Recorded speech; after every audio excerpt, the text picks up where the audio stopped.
Já iniciei a gravação, Fábio. Obrigado.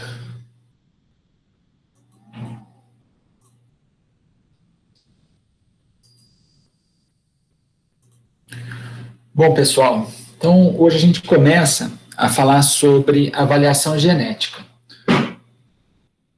O que eu vou falar para vocês sobre esse ponto, dentro dessa disciplina, ele é mais relacionado sobre algumas questões operacionais da avaliação genética, como que a gente usa os resultados. Vou falar um pouco, a gente vai implementar um pouco os procedimentos de avaliação usando o modelo animal, que é o método usado atualmente, acho que talvez em todos os programas de melhoramento.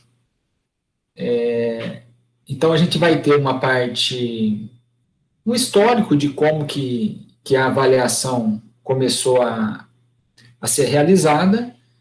Eu vou mostrar alguns exemplos de avaliações genéticas bem simples, que vão ser úteis mais para a gente entender o que é um valor genético e como que ela pode ser feita em algumas condições simples, até a gente chegar na situação mais completa que a gente tem, que é a aplicação do modelo animal.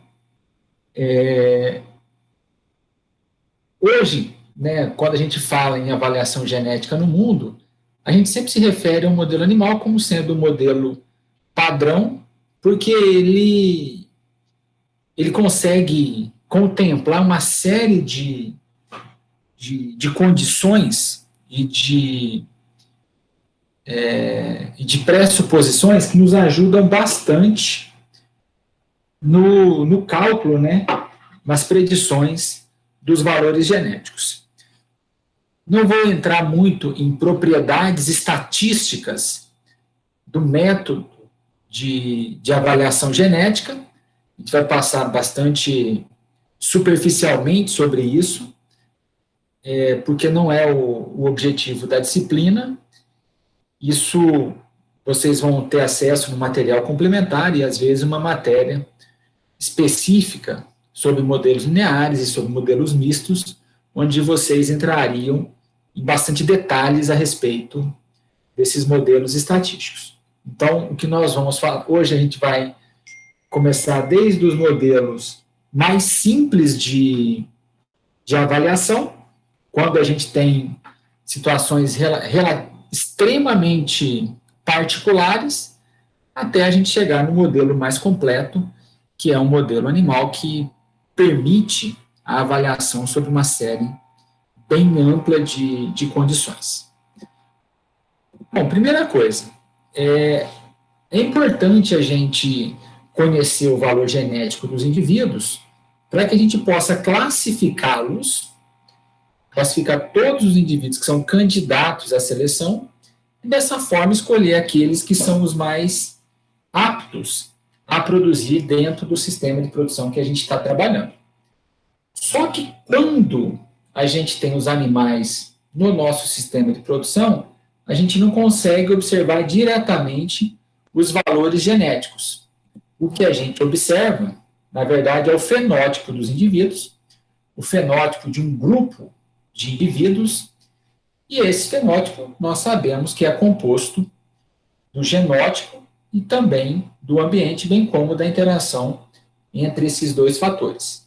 E o que nos interessa, do ponto de vista de melhoramento animal, é predizer o valor genético dos indivíduos, porque são essas diferenças entre os valores genéticos dos indivíduos que vão ser utilizadas para a gente classificá-los e escolher para a próxima geração aqueles animais que são mais interessantes. Então, a definição mais simples que a gente pode ter de valor genético e que a gente pode usar sobre uma condição bastante simples para predizer o valor genético é essa.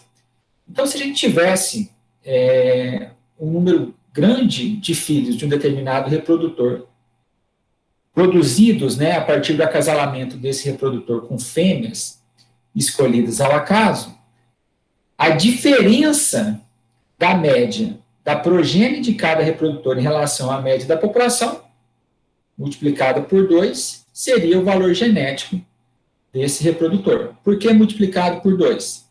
Porque um indivíduo só transmite metade dos seus alelos para as suas progênies. Então, quando a gente estivesse quantificando a diferença entre as médias dos filhos de um determinado reprodutor em relação à média dos filhos de outro reprodutor, nós só estamos considerando, na verdade, metade dos valores genéticos dos reprodutores. Então, a gente só estima metade da diferença entre os valores. É mais ou menos isso aqui, ó. Então, vamos pensar numa situação onde a gente tem um grupo, sei lá, de 10 reprodutores, tá? Esses reprodutores, eles produzem aí um número muito parecido de progênies cada um, e a gente cria essas progênies sob a mesma condição. Então, vocês estão vendo que, por enquanto, a gente está falando em casos bastante simplificados. Então, eu tenho um número de candidatos que me interessam, que eu tenho interesse em testá-los, eu acasalo eles com um grupo de fêmeas, avalio o desempenho das progênies sob a mesma condição de criação, depois comparo, tá certo? A média das progênies de cada reprodutor em relação à média geral, nesse caso, a média aqui dessa característica, no exemplo, é 830 gramas. Então, a diferença entre a média da progênie do reprodutor 1 em relação à média geral, multiplicado por 2, é uma estimativa do valor genético desse animal. Então, nesse caso aqui, o desempenho da progênie do cachaço 1 é abaixo da média, ele tem um valor genético negativo. No caso do reprodutor 10, a diferença é positiva, então ele tem um valor genético positivo. Tá? Esse é um exemplo bem simples que ilustra o conceito de valor genético.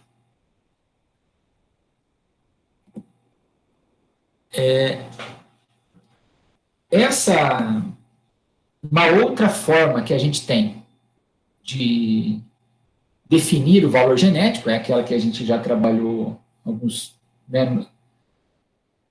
em algumas aulas anteriores, é que o valor genético do indivíduo é o somatório dos efeitos médios de todos os alelos que ele possui.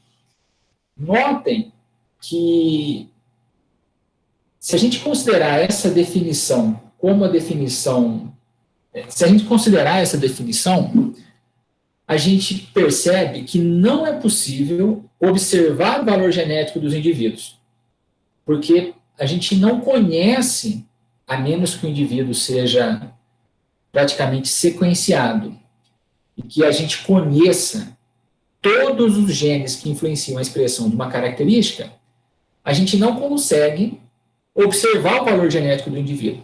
Nós observamos o seu fenótipo, o fenótipo de um grupo de indivíduos aparentados, e a partir desse fenótipo, a gente quantifica, tá?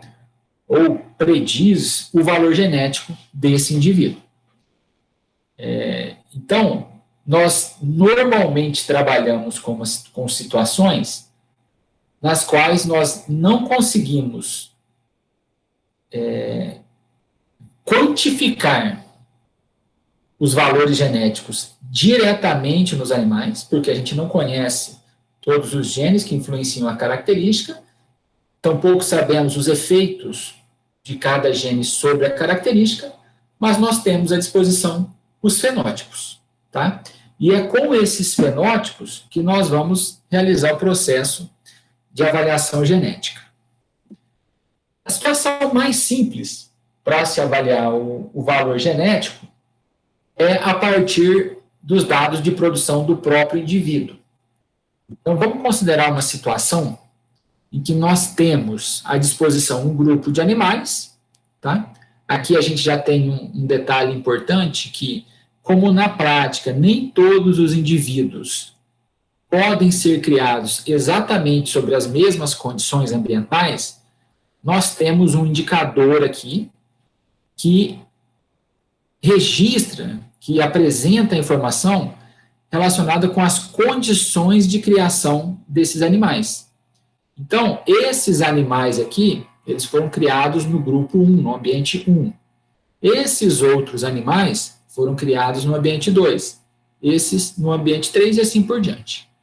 Então, a gente tem aqui o registro da informação do fenótipo desse indivíduo, nesse caso, o peso aos 12 meses de idade.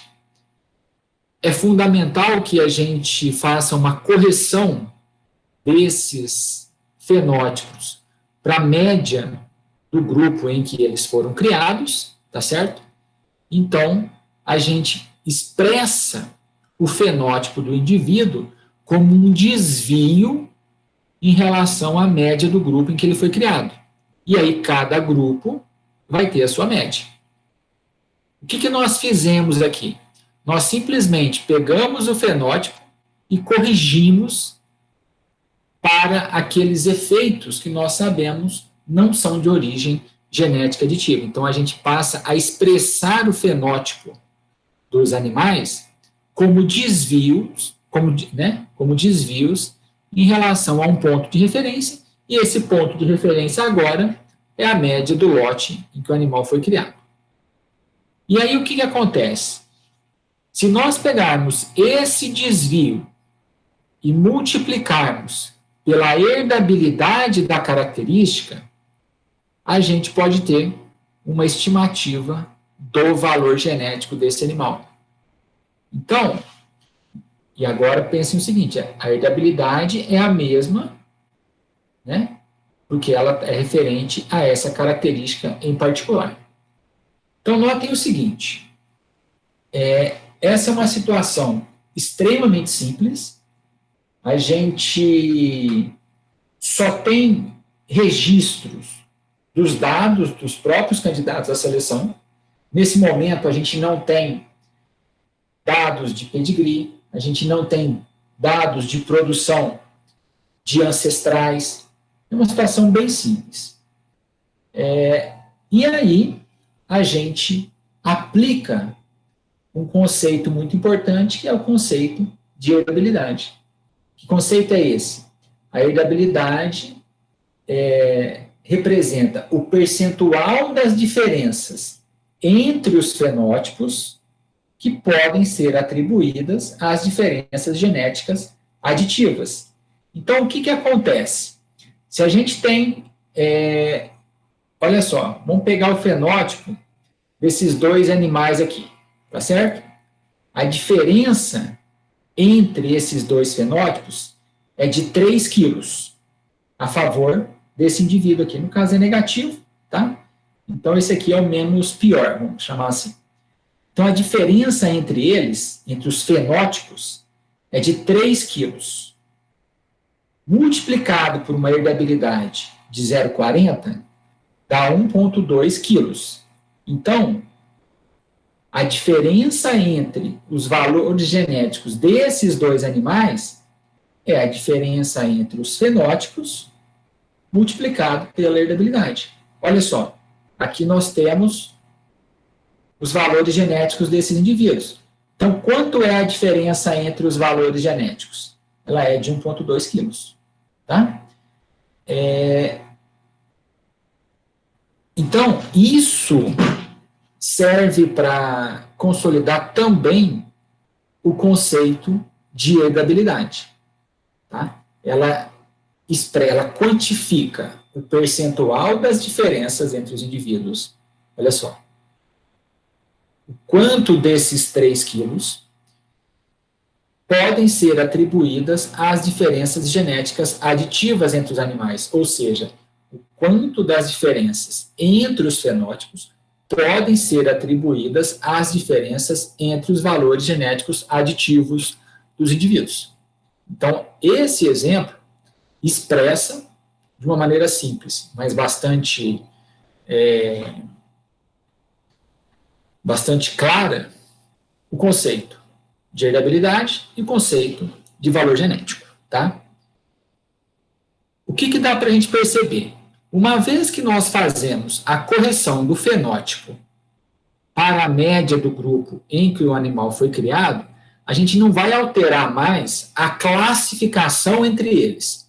Então, tanto faz, em termos de classificação, usar esse desvio, e aí eu já posso considerar o desvio de todos os animais avaliados, tanto faz classificar os animais pelos desvios fenotípicos, quanto pelos seus valores genéticos. Uma vez que os valores genéticos nada mais são, nesse exemplo, do que o desvio fenotípico multiplicado por uma constante, que é a mesma para todo mundo. Agora, por que é importante a gente multiplicar o desvio pela heredabilidade? Porque aí a gente consegue estimar uma possível diferença no desempenho das progênies dos indivíduos. Tá? Então, o que acontece? Se nós pegarmos, vamos pegar esses dois indivíduos aqui, tá certo? Um deles tem o valor genético 9 e o outro tem o valor genético 6. Se nós pegarmos esses dois indivíduos e acasalarmos eles com grupos de fêmeas iguais, então ninguém vai ficar melhor. A média das fêmeas que vai ser utilizada com esse reprodutor é igual à média das fêmeas que vai ser usada com esse reprodutor. E medirmos as progênies, o que a gente espera? A gente espera que a diferença na média do fenótipo da progênie desse reprodutor em relação à progênie desse reprodutor seja igual à metade da diferença dos seus valores genéticos, tá certo? Nesse caso, eu espero que a progênie desse reprodutor seja 1,5 kg, um pouquinho menos que isso, né? Mais pesada do que a progênie desse reprodutor. Então, conhecer o valor genético é útil para a gente ter uma estimativa da diferença no desempenho médio da progênie dos animais. Então, essa é a situação mais simples, tá? Onde a gente não tem informação de progênie, não temos informação de ancestrais, não temos informação de qualquer outro tipo de parente e também não temos nenhuma informação a respeito da genealogia dos indivíduos. É o caso mais simples. Você chega num programa de melhoramento, você tem que avaliar os candidatos à seleção e você não tem informação nenhuma. É isso que você faz. Ou melhor, é o que tem à disposição para você fazer. Agora, já existem algumas situações onde a gente mede a mesma característica no candidato à seleção mais de uma vez, tá certo? Então, ao invés de trabalhar com uma única observação de cada candidato à seleção, a gente trabalha com a média das produções desse indivíduo. E aí, o que a gente tem basicamente? Isso aqui, ó, é basicamente o fenótipo ajustado do indivíduo menos a média geral, tá?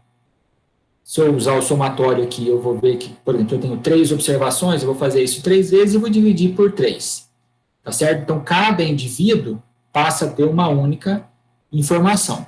Só que o que acontece?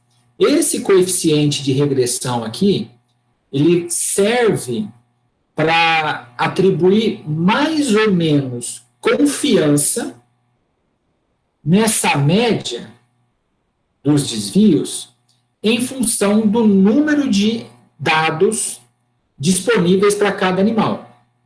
Imaginem uma situação onde eu tenho uma única observação por animal. Se eu tenho uma única observação por animal, esse termo aqui, NJ, que é o número de registros do animal J, é igual a 1, tá certo? 1 menos 1 dá 0. Esse N aqui vai ser igual a 1 também, aqui vai sobrar só a herdabilidade.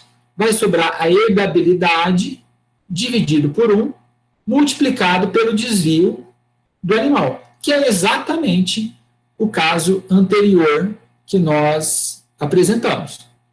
Aí, numa outra situação, quando o indivíduo tem mais de uma observação, se ele tiver, por exemplo, 2 ou 3 observações, tá? Esse valor aqui, tá? Ele vai ser, isso aqui vai ser maior do que o valor da herdabilidade, porque nós vamos ter, por exemplo, 3 vezes a herdabilidade dividido por um número que é um pouco menor que 3. E aí o que vai acontecer? Essa informação de um indivíduo que tem 3 registros vai ser multiplicada por um coeficiente maior que o valor da herdabilidade. Então, eu vou dar um pouco mais de ênfase. Já no caso do indivíduo com 5 registros, esse ponderador vai ser um pouquinho maior ainda, tá? Então, a gente dá mais peso, ou melhor, a gente valoriza um pouco mais os dados daquele animal que tem maior número de medidas. Vocês podem colocar essa equação no papel, fazer esse exercício, vocês vão ver que é isso que acontece. Então, olha só, como que a gente aplica essa equação para fazer a avaliação genética quando eu tenho medidas repetidas da mesma característica em um mesmo animal. Então, a vaca 1 tem uma única medida. Esse aqui é o desvio dela, tá certo? Em relação à média. A vaca 2 tem 3 registros. Então, aqui eu tenho o desvio de cada produção em relação à média geral. Aqui tem os dados, a média geral é 2.745. Então, aqui eu tenho os 3 desvios para essa vaca. A vaca 3 tem 2 observações. Aqui eu tenho os 2 registros, os 2 desvios dessa vaca. Então, olha só. Tá? Aqui a média dos desvios. E se eu considerar que a característica tem herdabilidade de 0,35 e a repetibilidade de 0,46, basta a gente aplicar esses valores nessa equação aqui, e a gente vai verificar que o ponderador para cada valor aqui vai ser diferente, tá certo? Nesse caso aqui, o ponderador dos 155 é o próprio valor da herdabilidade da característica. Ó. Então, 155 vezes 0,35, 54,25. O ponderador desse desvio aqui, ele é um pouco maior, porque essa vaca tem 3 registros. Então, o ponderador para esse caso, ele é, vou calcular aqui, 0,55. E o ponderador para essa produção, para essa vaca, já que ela tem 2 registros, ele é intermediário entre esses dois aqui. Deixa eu calcular ele. Ele é 0,48. Então, olha só. Esse registro aqui foi multiplicado diretamente pelo valor da herdabilidade, que era 0,35. Esse registro foi multiplicado por um valor que dependia da herdabilidade, da repetibilidade e do número de dados. Mesma coisa com esse. Como essa vaca tem mais registros, eu tenho mais confiança nesse desvio, eu acabo dando um peso maior para esse indivíduo, e aí o coeficiente que vai multiplicar esse desvio, ele depende do número de registros, e nesse caso foi maior. E aqui, um valor intermediário. Então, essa já é uma situação um pouco mais adiantada, onde a gente tem medidas repetidas da mesma característica no mesmo animal, e a gente começa a dar mais peso para a informação daquele animal que tem mais dados medidos. Tá? Então, para onde que a gente vai evoluir agora? A gente vai evoluir para uma situação em que a quantidade de informações para se fazer a avaliação genética dos indivíduos candidatos à seleção varia. No primeiro exemplo, todo candidato à seleção tinha apenas um fenótipo para ser considerado na sua avaliação. Nessa situação 2, eu já tenho em quantidades de informações diferentes para cada animal. A vaca 1, por exemplo, tinha registro apenas da primeira lactação. A vaca 2 tinha registro de 3 lactações. A vaca 3 tinha registro de 2 lactações. Notem que a gente está falando única e exclusivamente dos dados do próprio indivíduo. Uma evolução desse procedimento agora é a situação em que cada animal tem dados, tá certo? Dos seus próprios, das suas progênies. Então, ao invés de considerar o fenótipo do próprio candidato à seleção, nós vamos considerar o fenótipo das progênies desses candidatos. E aí também é fundamental considerar que cada candidato à seleção pode ter número diferente de filhos. Olha só, essa aqui é a média dos filhos do touro 1, tá? Então, ele tem 15 filhos. O touro 2 tem 10 filhos. O touro 3 tem 15 e o touro 4 tem 20. Nesse caso, a característica que está aqui no exemplo é o peso aos 18 meses de idade, a média é 280 quilos e a herdabilidade que eu considerei foi 0,42. Então, o primeiro passo é quantificar o desvio entre a média da progênie de cada touro em relação à média geral, então 22, menos 30, 33 e menos 52, tá? E depois quantificar para cada touro o valor desse coeficiente de regressão aqui, porque ele vai depender do número de filhos e também da herdabilidade da característica. Ó, eu vou só fazer um exemplo aqui. Vou fazer um exemplo no caso do animal que tem 10 e para o animal que tem 20 filhos. No caso do animal que tem 10, olha só, 2 vezes 10 vezes a herdabilidade, que é 0,42, é o numerador dessa equação. E o denominador é 4 mais 9, que é 10 menos 1, multiplicado pela herdabilidade. Isso vai dar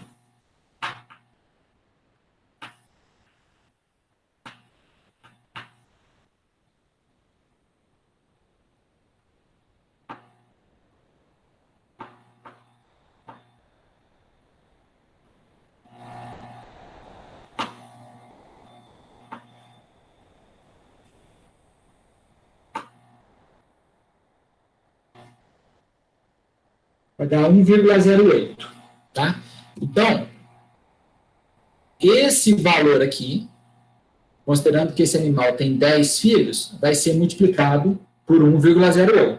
Então, 30 vezes 1,08, 32,4, mais ou menos, que é isso aqui. Agora, para esse animal que tem 20 filhos, o que vai acontecer? Eu vou dar mais ênfase para a diferença dos filhos dele em relação à média. Então, eu vou ter 2 vezes 20 vezes a herdabilidade, dividido por 4, mais 20 menos 1, 19, multiplicado pela herdabilidade. Isso aqui vai dar 2 vezes 20 vezes 0,42, 16,8, o numerador, 19 vezes 0,42, mais 4, é igual a 11,98. 16,8 dividido por 11,98, 1,4. Então, olha só. Eu vou agora, ao invés de multiplicar esse desvio por 1,08, que foi o que nós fizemos aqui, nós vamos multiplicá-lo por 1,4, que é o resultado daquela equação que pondera pelo número de filhos. Então, o valor vai ser menos 72,92, tá certo? Então, o que acontece? Quando um animal tem mais filhos com dados considerados na avaliação, eu dou mais peso para o desvio desses filhos em relação à média do que quando um animal tem menos filhos. Nesse caso, ter dado mais peso para esse desvio fez com que o indivíduo fosse pior ainda do que ele era, tá? Então, nesse caso aqui, o ponderador foi um pouquinho menor, só que como eu estou falando de dois indivíduos que têm filhos cuja média é abaixo da média geral da característica, são dois indivíduos com valor genético negativo, tá? Então, essa é uma situação que poderia ser usada, por exemplo, num caso muito simples, onde eu faço dentro de uma fazenda um teste de progênie. Então, todas as progênies são criadas sob a mesma condição ambiental. Eu faço acasalamentos ao acaso dos machos que eu quero avaliar com as fêmeas que eu tenho disponível, avalio as progênies sobre a mesma condição de criação, calculo as médias das progênies para cada pai, corrijo para a média geral da característica e pondero, tá certo, esse desvio por esse coeficiente de regressão aqui, tá certo? E aí eu tenho essa predição do valor genético. É uma alternativa. Todos esses procedimentos que a gente falou, eles são bastante simples, tá? A quantidade de informação disponível, o tipo de informação disponível para cada animal é o mesmo, ou todos os candidatos à seleção têm apenas os registros próprios, ou têm apenas os registros da progênie. Posso ter uma situação também que é mais útil quando nós temos, a gente quer planejar acasalamento, tá? Então eu quero quantificar, por exemplo, o valor genético de um embrião.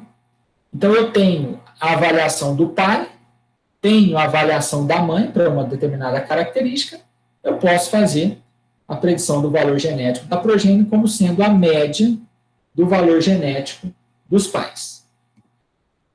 Mais ou menos isso aqui, ó. Então, eu tenho aqui o valor genético do pai 1, aqui os valores genéticos das mães, eu posso predizer o valor genético de cada animal simplesmente a partir da média dos valores genéticos dos pais. Isso aqui é útil, pessoal, quando a gente vai planejar acasalamento em uma estação de monta. Então, você tem lá as fêmeas e você tem os possíveis machos que você vai usar. Você pode fazer isso característica por característica. E aí, o que a gente faz no final? No final, a gente tem a lista dos possíveis acasalamentos, a lista dos valores genéticos dos produtos, e a gente pode calcular um índice que leva em consideração todas as características que são economicamente importantes e que foram avaliadas, tá? Então, é uma alternativa para a gente levar em consideração, para a gente usar quando a gente pretende fazer acasalamentos dentro de um rebanho ou coisa desse tipo, tá? É bem simples e é a parte da definição de valor genético. Bom, e agora o que acontece na maior parte dos casos? Na maior parte dos casos, nós temos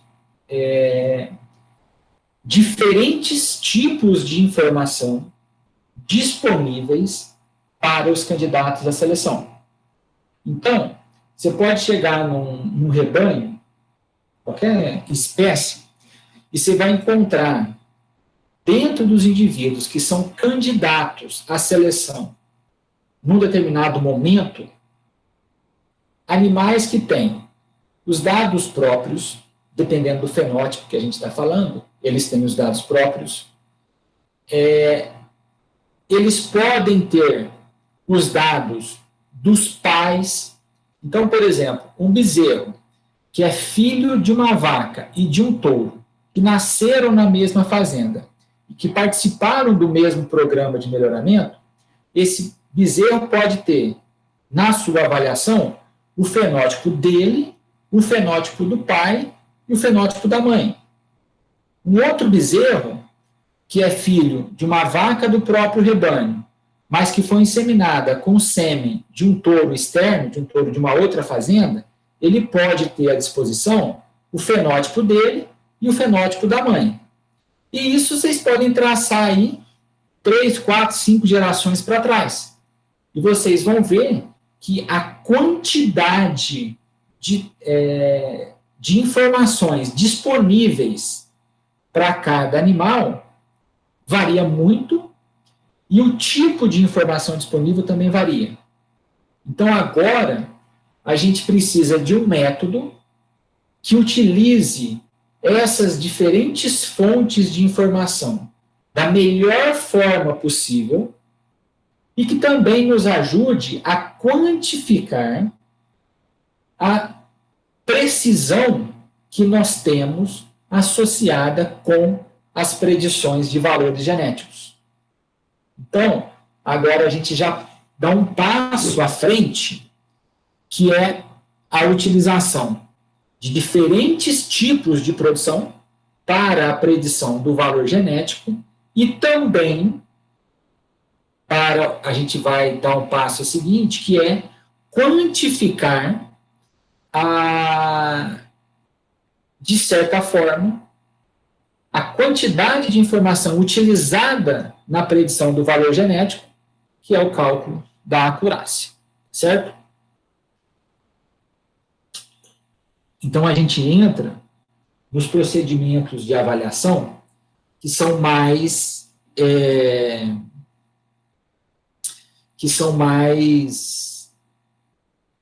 precisos, tá certo? Eles têm algumas propriedades estatísticas desejáveis, eles também têm pressuposições que nem sempre são realistas, e aí a gente vai discutir isso com o avançar da nossa discussão. Bom, aqui a gente começa a falar do modelo animal.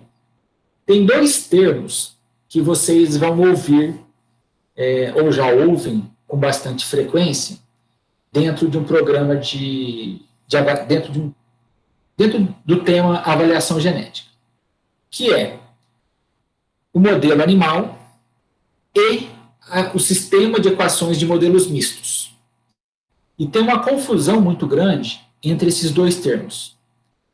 Eles têm equivalências, eles servem para a mesma coisa, são equivalentes, mas tem alguns detalhes. Vamos lá.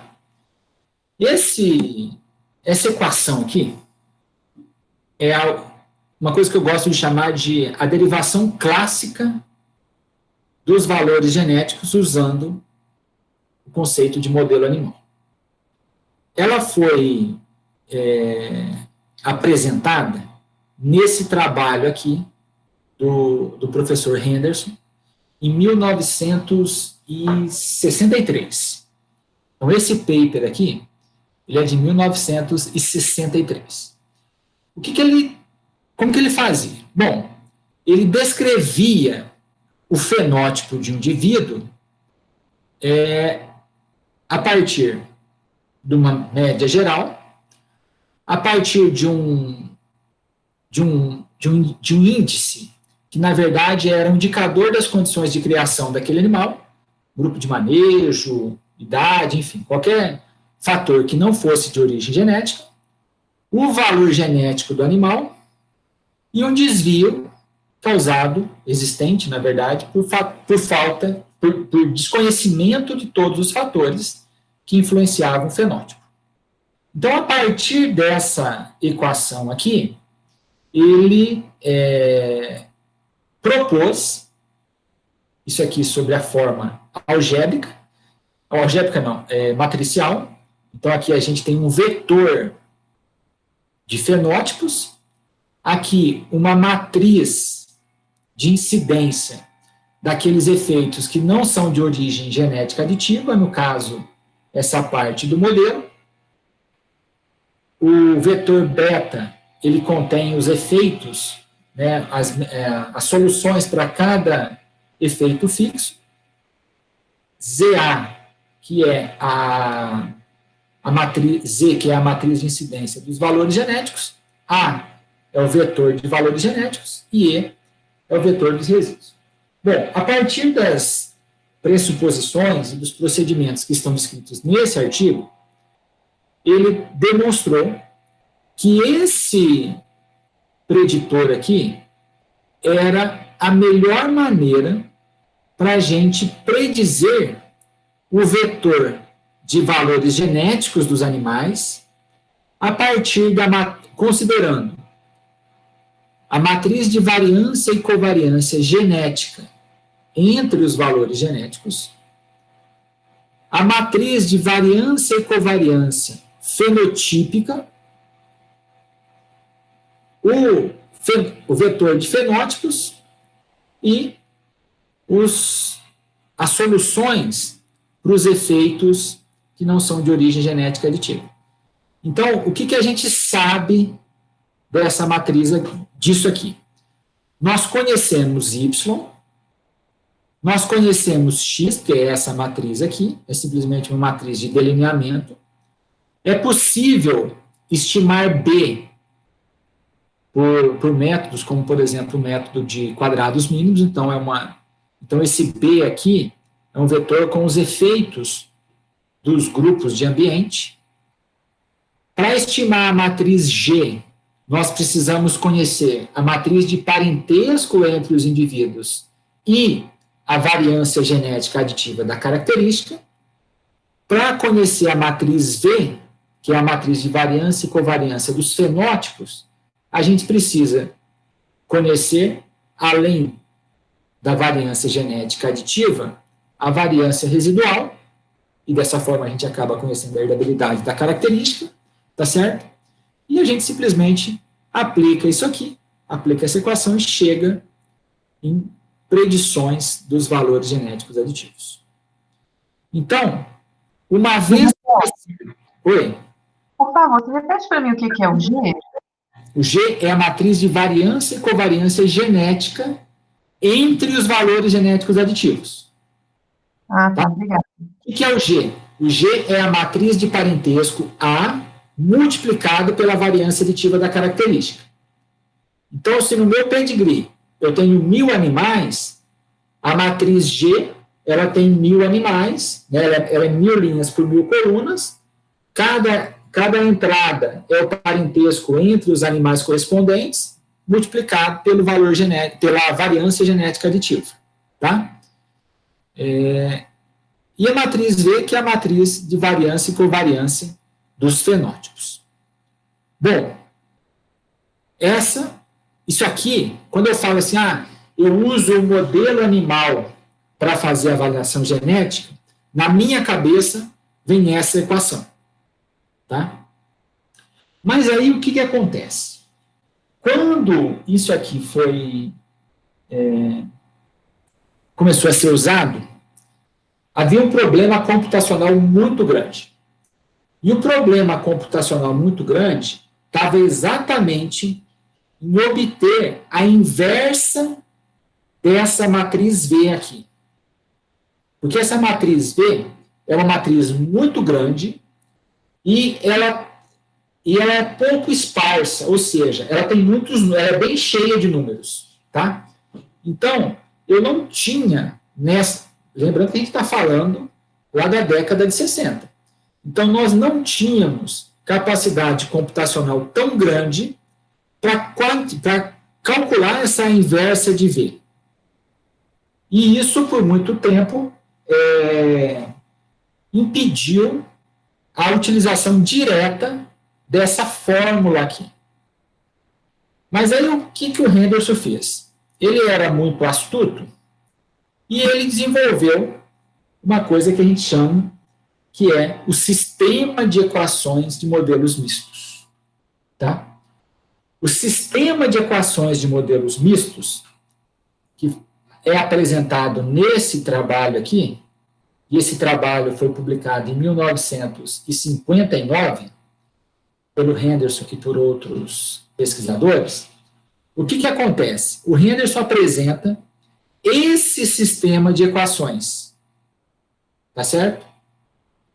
E nesse sistema de equações, a gente consegue obter, ao mesmo tempo, esse vetor B, esse vetor A. E o que a gente precisa?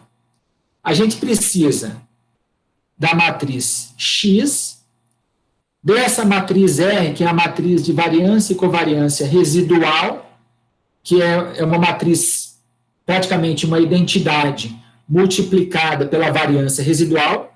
Então, a inversa dessa matriz é bem simples. Essa matriz Z, ela também não é, ela é a matriz de incidência, aqui, ó, dos valores genéticos, ela é fácil de ser calculada. A coisa que é mais difícil de calcular aqui é a matriz G-1, tá certo? Ela é a matriz, o que é a G? A G, eu falei para vocês aqui, é a matriz de parentesco multiplicada pela variância genética aditiva. Então, a G-1 é a inversa dessa matriz. O problema todo para resolver esse sistema de equações, olha, melhor, o maior problema para resolver esse sistema de equações era obter a matriz G-1, tá? Só que, para resolver isso aqui, eu não preciso, na verdade, da matriz V-1, tá? Então, computacionalmente, predizer A ou estimar B a partir desse sistema de equações é mais eficiente do que predizer o vetor A partir desse sistema de equações, porque aqui eu preciso inverter a matriz V-1.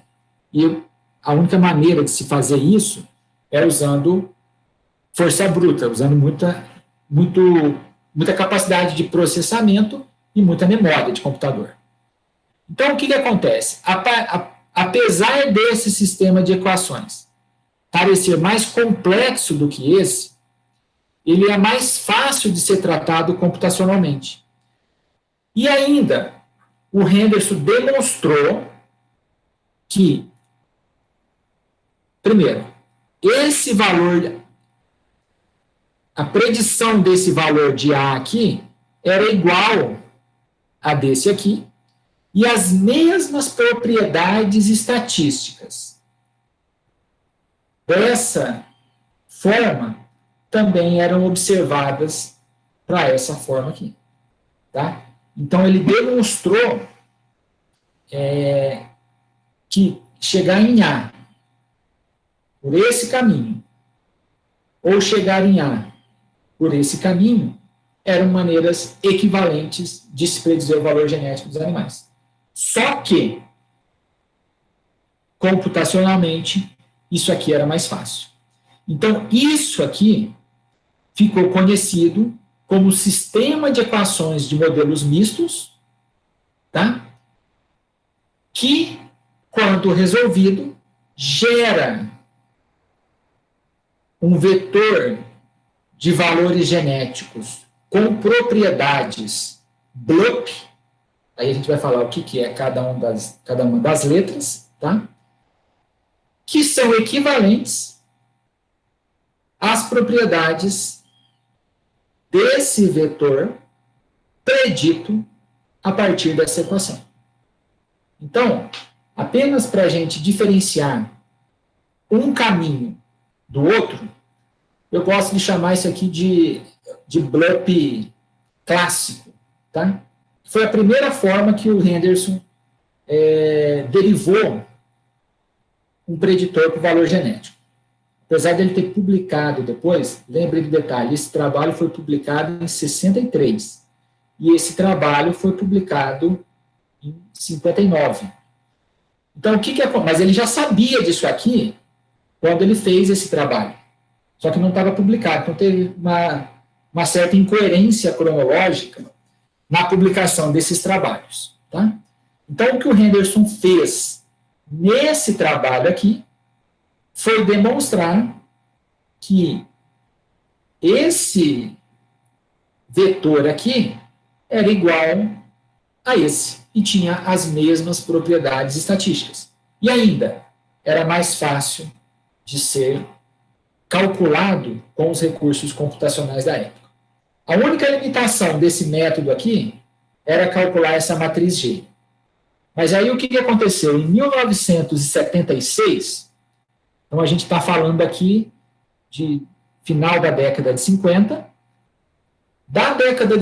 desse final da década de 50 até a metade ou final da década de 70, as avaliações eram basicamente usando o que a gente chama de modelo touro. Por que modelo touro? Porque no modelo touro, a gente calcula uma matriz de parentesco apenas entre os pais de animais com dados. Então, ao invés de a gente calcular... Então, por exemplo, eu posso ter 1000 animais com fenótipos, tá? Ao invés de eu calcular uma matriz de parentesco que é 1000 por 1000, eu calculo imagina que esses 1000 animais são filhos de 50 touros. Ao invés de calcular uma matriz de parentesco 1000 por 1000, eu calculo uma matriz de parentesco 50 por 50. Então, aí era mais fácil chegar nessa G-1, e por isso, então, que, diríamos, do final da década de 50 até a metade da década de 70, ou se fazia avaliação genética usando o modelo animal para bancos de dados pequenos, ou se utilizava o modelo touro, e aí a gente só considerava o parentesco entre os touros, porque ele não conseguia calcular essa G-1. Em 1976, o Henderson, e num outro trabalho que aparentemente foi feito de forma independente pelo professor Richard Quast, que foi publicado no mesmo ano, e se eu não estou enganado, na mesma revista, eles acharam uma forma de chegar nessa matriz G-1 diretamente, sem a necessidade de calcular a matriz de parentesco A e invertê-la. Então, ao invés de calcular a matriz A, eles já calcularam direto a matriz A-1. E aí eles contornaram a necessidade de se obter essa G-1.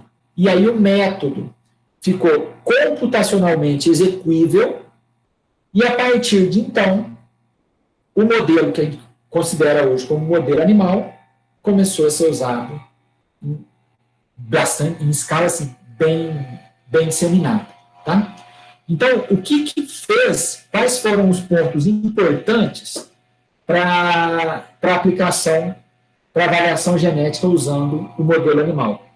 Primeiro, foi a derivação desse sistema de equações, que permitia a obtenção de soluções para os valores genéticos com propriedades estatísticas ótimas, que são as propriedades BLUP, que nós vamos discutir, usando um método que era computacionalmente execuível, porque não precisava inverter essa matriz V, e também usando um método apropriado para calcular essa matriz G.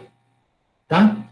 Então, de 1976 para frente, o pessoal conseguiu usar métodos para fazer a predição dos valores genéticos com propriedades BLUP de maneira computacionalmente execuível. E aí o negócio não parou mais de desenvolver. Então, aí coincidiu o desenvolvimento de estratégias computacionais eficientes e também o aumento no poder de computação para que a gente conseguisse analisar cada vez bases de dados cada vez maiores. Até chegar hoje, onde a gente tem avaliações genéticas com milhões de animais que são executadas assim de maneira relativamente eficiente do ponto de vista computacional. Então, o que eu quero que vocês entendam desses dois trabalhos? Depois eu mando os trabalhos para vocês. Esse trabalho, ele mostra a derivação original do modelo animal. Tá certo? Ele vai chegar nessa equação aqui. Essa equação não era fácil de ser implementada porque dependia dessa matriz aqui, que era computacionalmente muito difícil de calcular. Nesse outro trabalho, o Henderson e os outros autores derivaram o que a gente chama de sistemas de equações de modelos mistos, que permite a obtenção desse vetor de soluções para os valores genéticos com as mesmas propriedades desse aqui. Tá? E aí, o que é o BLUP? O BLUP é a sigla das propriedades estatísticas associadas com os valores genéticos obtidos, tanto por essa equação, quanto por essa equação aqui. Tá? Então, tomem muito cuidado com a utilização dos termos modelo animal, sistema de equações de modelos mistos e BLUP, tá? Porque, às vezes, as pessoas confundem um pouco e aí gera uma confusão enorme, tá? O que é o BLUP? O BLUP é a sigla das propriedades estatísticas do valor genético predito usando o sistema de equações de modelos mistos ou o modelo animal, tá? Então, tanto isso aqui quanto isso aqui geram predições dos valores genéticos com propriedades BLUP. E, nesse caso, a gente também tem a possibilidade de obtenção de soluções para os efeitos que a gente chama de fixos com propriedades estatísticas do tipo BLUE, B-L-U-E, tá? E é E, porque isso aqui é um estimador, e BLUP, com P, porque isso aqui é um preditor, tá? Então, tomem cuidado com esses termos, porque muitas vezes as pessoas não entendem ou não sabem dessas duas formas de cálculo, tá? Do valor genético predito. Elas não sabem o que é limitante para a utilização disso aqui e não sabem os passos que foram necessários para a execução, a utilização desse sistema de equações que estavam relacionados principalmente com isso aqui, tá? O entrave aqui era usar alguns métodos para resolver esse sistema de equações. Então, aí o pessoal começou a usar métodos de Gauss-Seidel, vários Newton-Raphson, são algoritmos utilizados para resolver sistemas de equações. Então, quando vocês lerem ou ouvirem esses termos, Gauss-Seidel ou Gauss-Seidel, não sei exatamente a pronúncia, Newton-Raphson, são algoritmos para a resolução de sistemas de equações. Então, esses algoritmos eram utilizados com esse sistema de equações para a gente calcular essas soluções aqui, tá certo? Olha só, notem que para fazer isso aqui também, a gente primeiro precisava conhecer isso aqui. Lembra que isso aqui é a solução para os grupos de contemporâneo ou para outros efeitos? Por que eu precisava disso aqui? Simplesmente para pegar o fenótipo e corrigir para aqueles efeitos que não eram de origem genética aditiva. Tá certo? Então, eu precisava fazer em 2 passos. Aqui eu faço tudo no mesmo passo. Tá? Então, essa é uma situação importante. Alguma dúvida, pessoal? Está claro para vocês como que a gente usa, o que é modelo animal, o que é sistema de equações de modelos mistos e o que é BLUP. Tá? Então, quando a gente fala BLUP, a gente geralmente fala assim, olha, o sistema de equações de modelos mistos permite obter soluções para os valores genéticos com propriedade BLUP. Essa é a maneira correta de utilizar todos esses termos na mesma frase. Qualquer coisa fora disso pode gerar uma certa confusão e erro, tá? Uma vez eu perguntei... Alguém está querendo fazer pergunta? É eu, Luiz. Só repete a frase, por favor, de novo. O sistema de equações de modelos mistos permite obter soluções para os valores genéticos com propriedades BLUP. Então, o termo BLUP se refere às propriedades estatísticas desse vetor A. Esse vetor A é o vetor que tem as predições dos valores genéticos aditivos. Então, tanto esse A, obtido pela resolução do sistema de equações de modelos mistos, quanto esse A, obtido pela resolução dessa equação, possuem propriedades do tipo BLUP. Então, professor, BLUP não é método. BLUP se refere a propriedades estatísticas de um método. Pode falar. Só para confirmar, então, por exemplo, 2 programas de melhoramento genético podem utilizar 2 metodologias diferentes com BLUPs, por exemplo, para estimar os valores genéticos.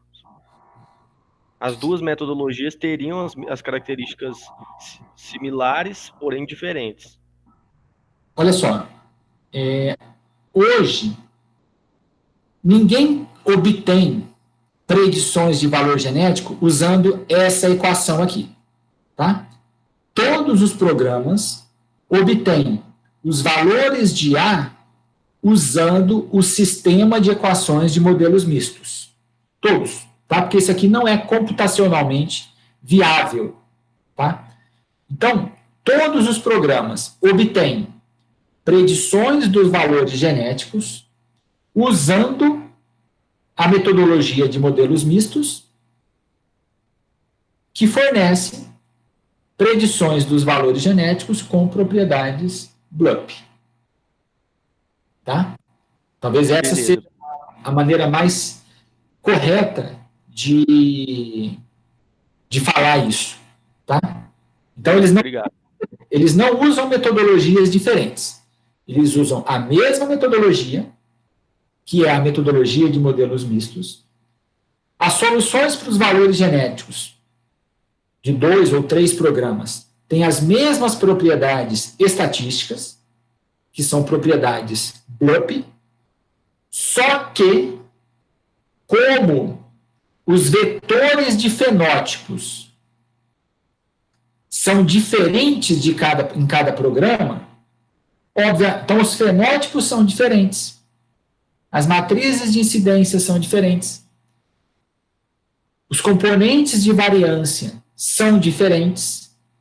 Por isso que eles têm valores diferentes para os mesmos animais que, porventura, estejam nas 2 bases de dados. Ou estejam com os dados diretamente, ou estejam com os dados dos seus parentes, tá? Uma outra coisa que é bastante importante é saber que a predição dos valores genéticos com propriedade, as propriedades BLUP são verificadas apenas se os componentes de variância, ou seja, variância genética aditiva, variância residual e a heredabilidade, forem conhecidos exatamente. Tá? Então, quando o Henderson desenvolveu essas duas formas para predizer o valor genético e demonstrou que elas possuíam propriedades BLUP, ele partiu do pressuposto de que os componentes de variância eram conhecidos.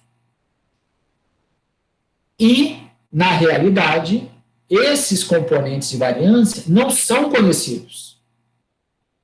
E qual que é a implicação disso? Primeiro, que para chegar nesses valores aqui, eu preciso estimar os componentes de variância, tanto aqui quanto aqui. Certo? E aí nós usamos quais são os métodos de estimação dos componentes de variância. A gente pode usar a máxima verossimilhança restrita, a gente pode usar a máxima verossimilhança, ou a gente pode usar a inferência bayesiana, tá? Então, esses são métodos para a estimação dos componentes de variância. Para que eu preciso dos componentes de variância? Para resolver esse sistema de equações. E aí o que acontece? Qualquer erro que tenha, qualquer erro no processo de estimação dos componentes de variância vai ser incorporado na resolução desse sistema de equações. E a implicação disso é que, na prática, essas propriedades estatísticas BLUP podem não ser verificadas. Por quê? Porque o Henderson demonstrou que a solução para esse vetor e a solução para esse tem propriedades BLUP partindo da premissa de que os componentes de variância são conhecidos. E isso não é verdade. Tá? Então, tem que tomar um pouco de cuidado para essas situações. Uma dúvida? E aí? Professor, na verdade, uma curiosidade, eu acho que talvez você vai falar isso mais na frente. Quando a gente está calculando, no caso das avaliações genéticas tradicionais, a gente usa o BLUP. E no caso das avaliações genéticas genômicas, a gente utiliza o GBLUP. E eu quero saber, lógico, eu acho que não é só isso, mas assim, a diferença entre os dois não basicamente, mas assim, seria a inclusão dessa matriz genômica? Perfeito. Perfeito. No GBLUP, a gente corrige a matriz A, que no fim das contas vai acabar sendo uma correção dessa G aqui, tá? A gente corrige um pedaço, na verdade a gente corrige o pedaço da matriz G que refere-se aos animais que foram genotipados. E aí eu nem sei se o termo GBLUP, agora que você perguntou eu nem sei se o termo GBLUP, ele seria correto, porque o G se refere a alguma coisa genômica, e o BLUP se refere a propriedades estatísticas do método, tá? Então, eu acho que o GBLUP foi meio que o termo GBLUP, tá? Ele foi uma utilização não tão feliz. Ou, às vezes, a pessoa está querendo se referir ao Genomic BLUP, no sentido de que aqueles valores genéticos têm propriedades BLUP corrigidas, com a matriz de parentesco corrigida pela matriz genômica. Eu não sei se eu concordo com essa sigla GBLUP, mas quando ela é usada, é simplesmente para se referir à resolução do sistema de equações de modelos mistos para obter solução dos valores genéticos usando uma matriz de parentesco corrigida pelas informações genômicas, tá? Não é exatamente isso, mas tem esse detalhe a respeito da terminologia que eu não sei se é a mais correta. Mais alguma dúvida, pessoal? Então, olha só. O que é BLUP? BLUP, ele é a sigla de Best Linear Unbiased Predictor. Então, preditor linear não viesado é o melhor, tá? Uma tradução para o português seria o melhor preditor linear não viesado. Então, ele tem 4 propriedades estatísticas. Qual que é essa propriedade da linearidade? Olha só, isso aqui, tá certo? É um preditor linear. Por quê? Porque todas as combinações, W é uma variável, tá certo? Que pode ser predita por uma combinação, tá certo? O que dá essa combinação?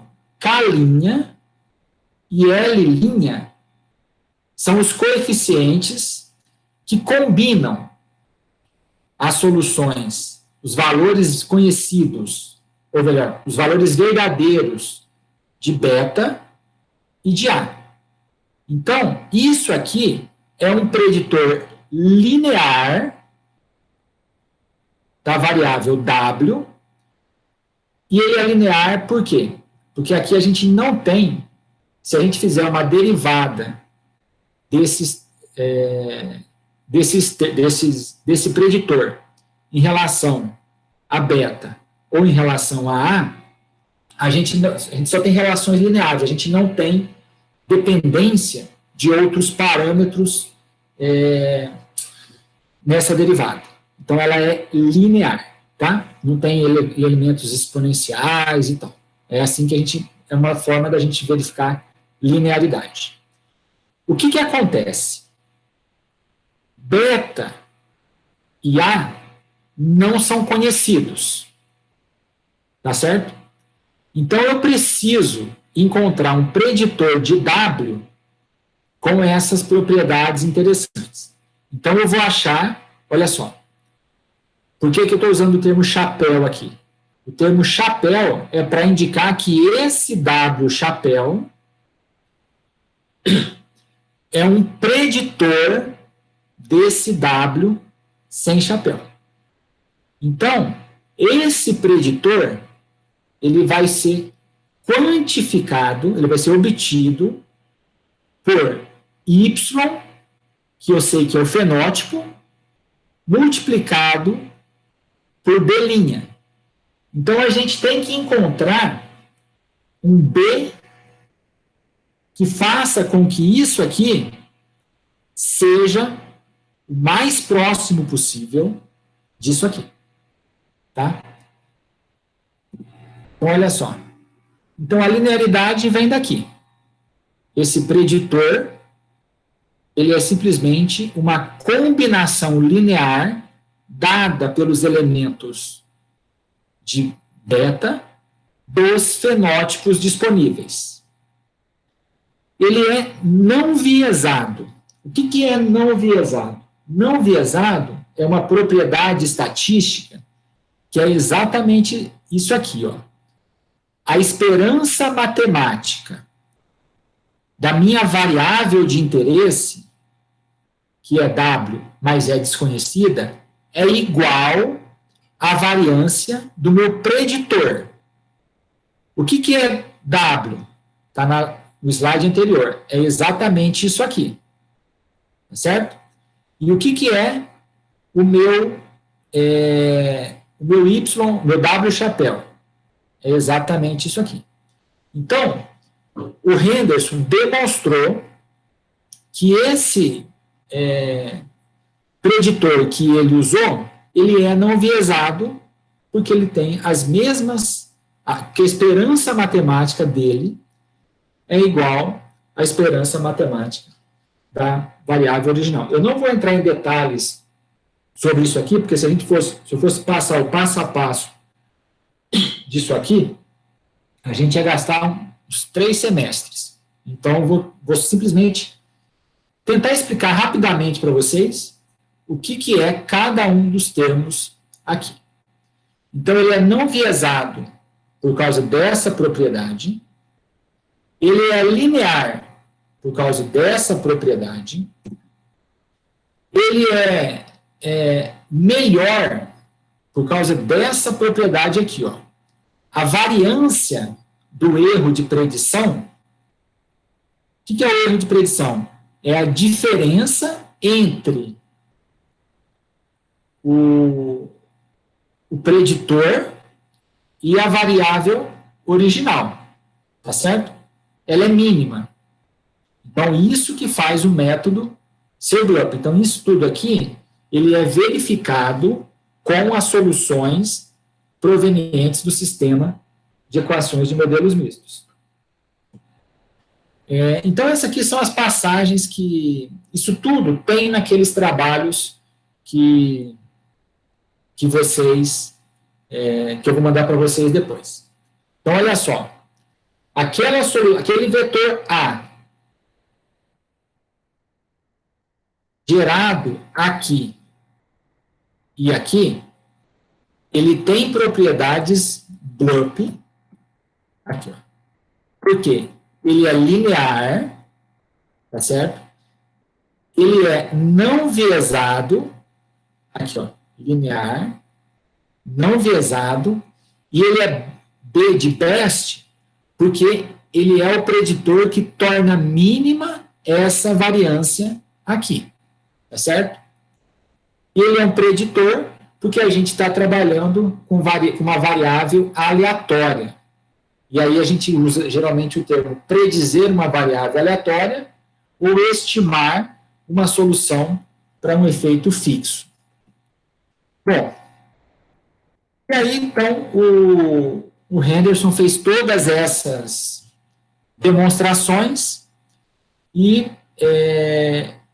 se ele resolvesse, ele mostrou que se ele substituísse esse termo lá naquela equação original do BLUP, ele chegaria exatamente nessa equação aqui, que é aquela equação que está apresentada no primeiro caso. Bom, o que eu vou fazer agora? Agora eu vou pegar, não hoje, tá? Mas na próxima aula, eu vou pegar um banco de dados pequeno e a gente vai montar toda a estrutura do sistema de equações até chegar na solução dos valores genéticos e depois nas acurácias associadas com esses valores genéticos. Então, nós vamos vamos pegar esse sistema de equações que a gente viu, como eu falei, não vou entrar em detalhes sobre como chegar no sistema de equações, porque isso é objeto de uma matéria específica, ou modelos lineares, ou modelos mistos, tá? Eu vou simplesmente pegar aquele sistema de equações e montar eles com vocês e tentar identificar o que tem em cada um dos elementos, o que tem em cada pedaço, como que a informação de um filho ajuda na predição do valor genético do pai, como que uma herdabilidade maior ou menor interfere nessa análise conjunta dos dados, tá? Eu estou dando as aulas um pouco mais curtas, pessoal, para não ficar uma coisa muito...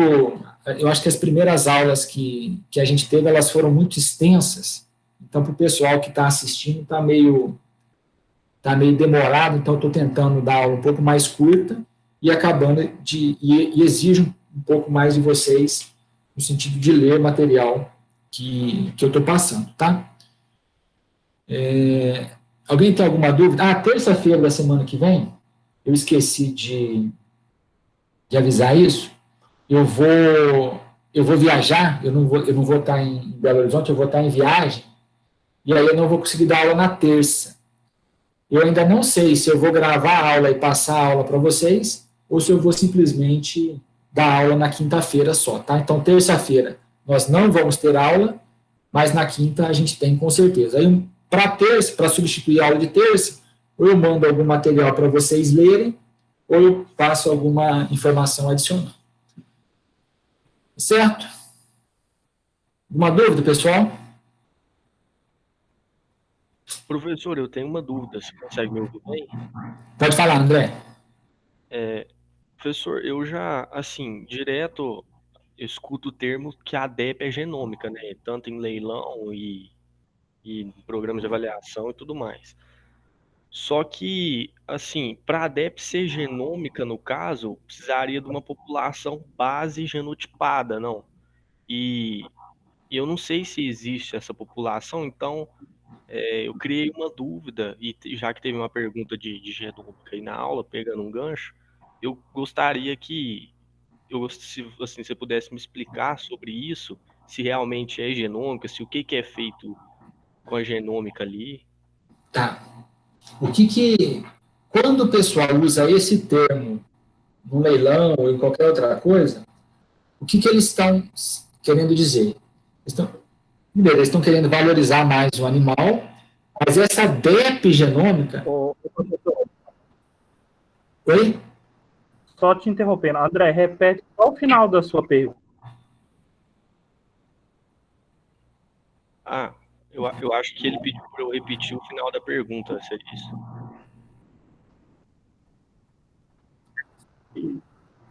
Luiz, o que o André perguntou é o seguinte, ele ouve falar muito sobre o termo DEP genômica e ele quer saber se quando esse termo é utilizado, trata-se de uma situação onde você tem uma população de referência na qual os indivíduos foram genotipados, fenotipados, os valores, os efeitos dos marcadores foram preditos e usou essas predições dos efeitos dos marcadores numa equação de predição para chegar no valor genômico do indivíduo.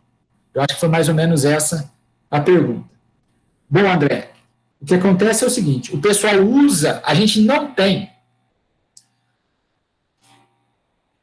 pelo menos nos principais programas de melhoramento no Brasil, uma população de referência genotipada, fenotipada, com os efeitos dos marcadores preditos para se fazer uma nova, uma predição usando aquela equação de predição. Essa metodologia é usada em poucas... Ela é usada mais cientificamente do que na prática. Na prática, o que o pessoal faz? O pessoal genotipa os animais, usa esse genótipo para corrigir a matriz de parentesco e inclui essa matriz de parentesco corrigida lá no sistema de equações de modelos mistos para predizer o valor genético dos animais. E o valor genético dividido por 2 é a DEP. Então, eles usam o termo DEP genômica simplesmente porque o genótipo do indivíduo foi usado para corrigir a matriz de parentesco. Simplesmente isso, tá? Então, não foi Até mesmo Então, o método que se usa para avaliação é o que eles chamam de single step. No single step, os dados as informações genômicas são usadas para corrigir a matriz de parentesco e o sistema de equações de modelos mistos é resolvido normalmente para chegar nas soluções para os valores genéticos. Como a informação genômica foi usada para corrigir a matriz de parentesco, eles acabam usando o termo DEP genômica, tá? É isso que é feito, pelo menos nos principais programas de melhoramento que eu conheço, tá? Beleza, obrigado, Fábio. Eu li uma notícia essa semana que, por exemplo, o GenePlus ele vai reduzir essa população de referência para a população dos últimos 10 anos. Eu acho que foi até o Dr. Gilberto que eu vi ele falando sobre isso. Na sua opinião, professor, você pensa que com essa redução da população de referência, e talvez daqui a uns anos possa vir a reduzir mais, e similarmente ter um aumento da genotipagem dos animais, você pensa que aí sim, de fato, poderia ocorrer a DEP genômica, essa que a gente estava falando? Isso que você está falando, dessa, entre aspas, população de referência, é outra coisa, tá? O que vai ser feito na avaliação do GenePlus e da Embrapa é o seguinte: você tem todos os animais com fenótipos disponíveis são incluídos na avaliação genética. Todos os animais geneticamente relacionados a esses indivíduos com fenótipos são avaliados. Então, você tem uma lista de valores genéticos aí para 10 milhões, 12 milhões de animais. O que você faz? Aí você precisa classificar fazer as tal das DECAs, tá? Então, o que se considera para fazer uma DECA? Você pega, diríamos, se eu fosse usar a população como um todo, tá? Vamos pensar que eu tenho aí uma população com 10 milhões de animais. Eu classifico eles com base no valor genético. 1 milhão do topo é o DECA 1. Do 1 milhão e 1 até o 2 milhões é o DECA 2. Do 2 milhões e 1 até o 3 milhões é o DECA 3. E assim por diante. Então, você tem 1 milhão de animais DECA 1, 1 milhão de animais DECA 2 e assim por diante, considerando toda a população. Dessa forma, André, ser DECA 1 não serve para muita coisa, porque você incluiu muitos animais nesse grupo. Por que você incluiu muitos animais? Porque você considerou todos os animais de genealogia conhecida dentro da raça, desde animal de 1930, tá certo? E ser melhor que o animal de 1930 hoje é mais do que obrigação, tá? Então, o que acontece?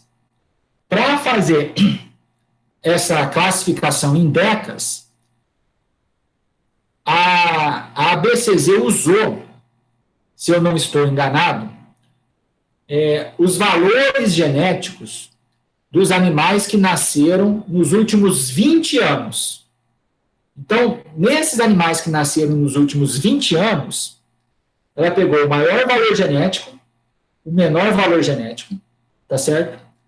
E classificou os indivíduos em DECAs de acordo com esse grupo nascido nos últimos 20 anos.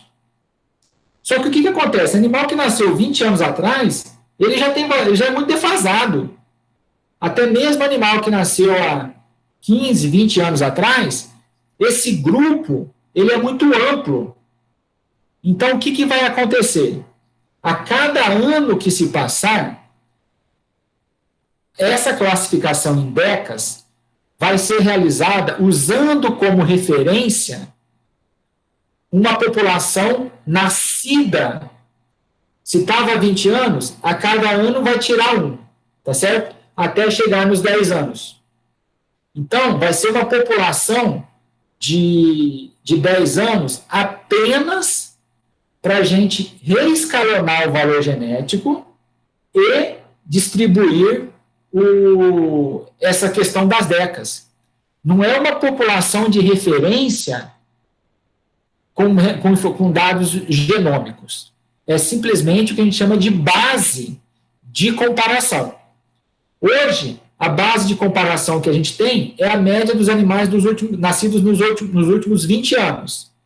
A cada ano que se passar, você vai reduzir um pouco a base, você vai trazer uma base mais moderna, cuja média do valor genético é mais alta. Por que você faz? Por que não faz sentido? Vou te dar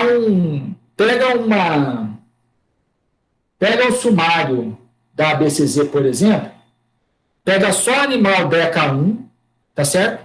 E classifica por valor genético, para qualquer característica. Pega um peso de mama, por exemplo. E pega o primeiro animal e o último animal DECA 1. A diferença dos valores genéticos deles é tão grande, que falar que os dois são DECA 1 é uma injustiça. Tá? Mas por que foi feito isso? Para você colocar mais animais dentro da DECA 1 para serem comercializados como DECA 1. E aí, quem não entende essa estratégia, acha que todo mundo que é DECA 1 vale a mesma coisa, e não vale. Tá? Beleza. Isso que você citou por último, professor, eu acho que foi fundamentado também em cima de uma questão de variabilidade genética, né? Que, assim, eu não concordo também em colocar mais animais nos primeiros ranqueados como bons. Não, né? Nenhum técnico, absolutamente nenhum técnico, acha isso sequer razoável. Isso foi simplesmente uma estratégia, talvez política ou comercial, para você colocar mais animais dentro do grupo DECA 1 e vender mais. Tecnicamente não faz sentido. Beleza, tá? Obrigado, Fábio.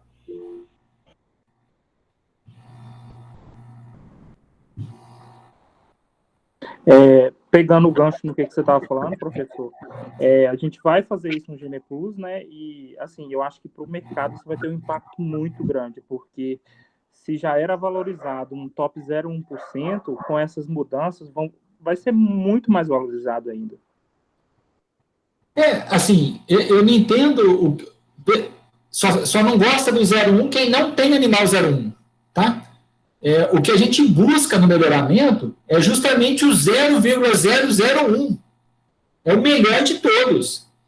O que não pode acontecer é você deixar, por exemplo, olhar cegamente para um animal que é top 0,1 para uma determinada característica e é ruim para outras características, sejam elas características quantificadas na avaliação genética, sejam elas características morfológicas importantes, tá? Então, eu não sou contra usar top 0,1 nunca. Aliás, eu sou extremamente a favor. O que acontece é que você tem que levar em consideração também outras características que o animal expressa e que estão quantificadas na avaliação genética ou outras características morfológicas que são importantes para a funcionalidade do animal. Então, isso não se discute. Agora, tem muita gente falando mal do 0,1 simplesmente porque ele não tem animal 0,1. Né? E aí, o que o pessoal fez? Criou um DECA 1 que jogou todo mundo lá dentro. Então, assim, eu não achei eu não discuto isso do ponto de vista político ou do ponto de vista comercial. Mas do ponto de vista técnico, para mim, todo mundo que nasceu hoje é DECA 1. Assim, para um animal nascido nos últimos anos ser DECA 2, talvez vamos considerar aí os últimos 5 anos, se ele nasceu DECA 2 nos últimos 5 anos, ele é muito ruim. Ele é muito ruim. Tá? Então, todo mundo que entra em leilão hoje é DECA 1. Qual que é a vantagem disso? Deixa eu ver a pergunta da Jaciara aqui.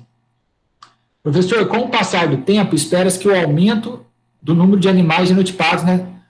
Olha só, a gente vai ter um aumento do número de animais genotipados, sem dúvida, tá certo?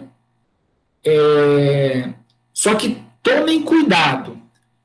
O que eu estava discutindo com o André não é essa população de referência que a gente fala quando nós estamos aplicando seleção genômica.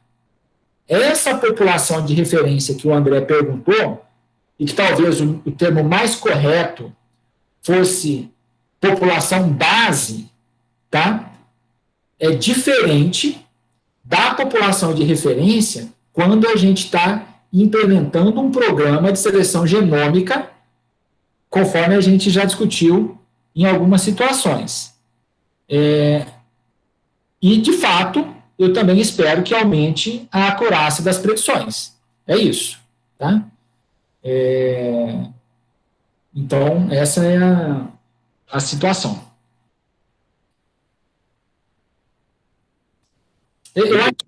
Obrigado. Eu acho que essa questão dessa população de referência, para ficar mais claro para vocês, tentem assistir aquela palestra que eu dei para os clientes do Gene Plus, que lá está mais bem separado e mais bem definido o que é uma população de referência quando eu aplico seleção genômica, tá? Quando a gente vai, por exemplo, fazer a avaliação genética e classificar os animais como DECA1 ou DECA2, é uma outra situação, é um outro conceito que a gente usa. Mas foi bom vocês terem perguntado, porque aí para a próxima aula eu preparo isso de uma maneira mais didática para a gente discutir, tá? Professor, só uma última pergunta, a título de curiosidade. Dentro de uma população base hoje, de um programa X de melhoramento genético para a raça Nelore, tem como quantos animais são necessários serem genotipados para fazer essa população base genômica? É impossível. Tá. Então, vamos falar isso, população de referência, tá? Beleza. Então, quando a gente pensa em seleção genômica, a gente tem uma população de referência. Nessa população de referência, a gente tem uma subdivisão, que é a população de descoberta e a população de validação. O número de animais que tem que estar dentro dessa população varia de acordo com a característica, varia de acordo com a herdabilidade, varia de acordo com uma série de fatores. E tem muitos trabalhos de simulação, e também varia com a acurácia que você quer ter para a equação de predição. Quanto maior for a acurácia que você quer para a equação de predição, maior tem que ser a sua população de referência. Tanto população de validação quanto população de descoberta, quanto a sua população de validação. O que o pessoal geralmente,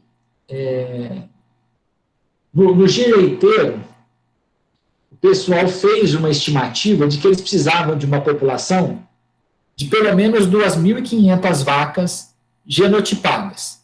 Só que eles genotiparam esses animais, só que eles não implementaram aqueles métodos de predição genômica a partir da equação de predição. Eles estimaram que eles tinham que ter 2.500 vacas e continuam usando o método single step para fazer a predição. Tá? Então, o que o pessoal normalmente pensa é o seguinte: depende da herdabilidade e depende da acurácia que você quer para a equação de predição. Alguma coisa em torno de 2.500, dependendo da característica, você pode ter uma população menor. Tá? Então, é mais ou menos isso que... O que o pessoal fala, assim, com menos de 1.000 animais, você não vai para lugar nenhum em genômica. e não discordo disso, tá? Mas, por exemplo, uma característica muito difícil de medir. Hoje eu vi um trabalho com maciez da carne. Eles tinham uma população de 1.000 animais. É uma população pequena, numericamente? É. Mas quem tem 1.000 animais com dados de maciez de carne? Só eles, né? Agora, e se fosse para peso? Bom, peso você tem muito mais dados disponíveis, você tem muito mais animais com fenótipo e com genótipo. Então, você vai falar de uma população bem maior, né? Então, depende da característica, se ela é fácil de medir, se é difícil de medir, e depende da acurácia que você quer na equação de predição. Obrigado mais uma vez, professor. Valeu, André. Pode perguntar sempre que tiver dúvida, não precisa se preocupar com isso, não.